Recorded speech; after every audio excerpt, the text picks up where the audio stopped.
মৃত্যুর পরবর্তী জগৎ নিয়ে মানুষের কৌতূহল চিরকালের। স্বর্গে গিয়ে হারানো প্রিয়জনের সাথে দেখা হওয়ার একটি কাল্পনিক ও আবেগঘন গল্প নিচে দেওয়া হলো। গল্পের নাম ওপারের খেয়াঘাট। যাত্রার শুরু। অনিমেষ যখন চোখ খুলল, তখন আর শরীরের সেই অসহ্য যন্ত্রণাটা নেই।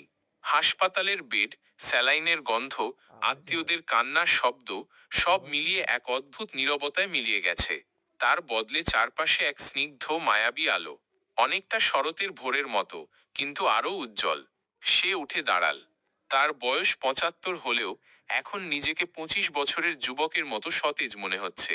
সে হাঁটতে শুরু করল। পায়ের নিচে মেঘের মতো নরম ঘাস, বাতাসে শিউলি ফুলের মিষ্টি গন্ধ।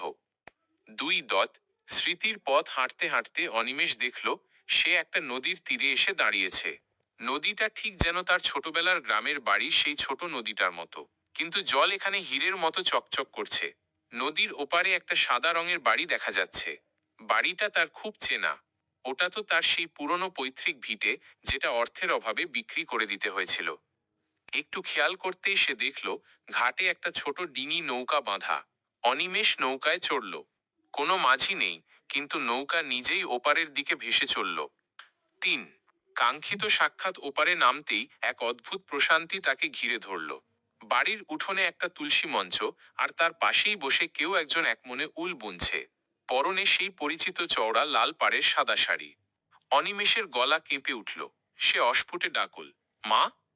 মহিলাটি মুখ তুলে তাকালেন। সেই মায়াভরা চোখ, সেই চিরচেনা হাসি। অনিমেষের মা, যিনি প্রায় ৩০ বছর আগে পৃথিবী ছেড়ে গিয়েছিলেন।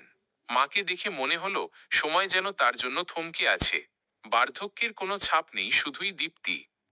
মা উল বোনা রেখে উঠে এলেন। তার চোখে কোনো বিস্ময় নেই, যেন তিনি জানতেন অনিমেষ আজ আসবে। তিনি দুহাত বাড়িয়ে দিলেন। ৪ মহামিলন। অনিমেষ দৌড়ে গিয়ে মায়ের পায়ে হাত দিয়ে প্রণাম করতে গেল, কিন্তু মা তাকে জড়িয়ে ধরলেন। এই স্পর্শে কোনো হাড় মাংসের অনুভূতি নেই, আছে শুধুই এক গভীর উষ্ণতা, যা অনিমেষের আত্মার সমস্ত ক্লান্তি মুছে দিল। মা বললেন, এলি খোকা, আমি জানতাম তুই আসবি। তোর জন্য আমি ক্ষীর রেঁধে রেখেছি, ঠিক যেমন তুই ছোটবেলায় ভালোবাসতিস। অনিমেষের চোখে জল এল, কিন্তু সেই জল আনন্দের। সে বলল, মা, আমি ভেবেছিলাম তোমাকে আর কোনোদিন দেখব না। আমি খুব ভয় পেয়েছিলাম মা, যখন সব অন্ধকার হয়ে আসছিল। মা হেসে তার কপালে হাত রাখলেন। বললেন, বোকা ছেলে, ভালোবাসা কি কখনো মরে? আমরা তো কেবল এক ঘর থেকে অন্য ঘরে যাই। এখানে সবাই আছে, তোর বাবা, দাদু, দিদিমা, সবাই তোর অপেক্ষায়। ৫ অনন্ত শান্তি। অনিমেষ দেখল বাড়ির ভেতর থেকে তার বাবা খবরের কাগজ হাতে বেরিয়ে আসছেন। মুখে সেই পরিচিত গম্ভীর অথচ স্নেহমাখা হাসি। অনিমেষ বুঝতে পারল মৃত্যু কোনো শেষ নয়। মৃত্যু মানে ঘরে ফেরা।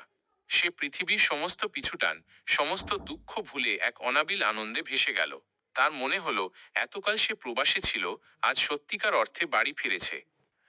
Subscribe for this type of more video.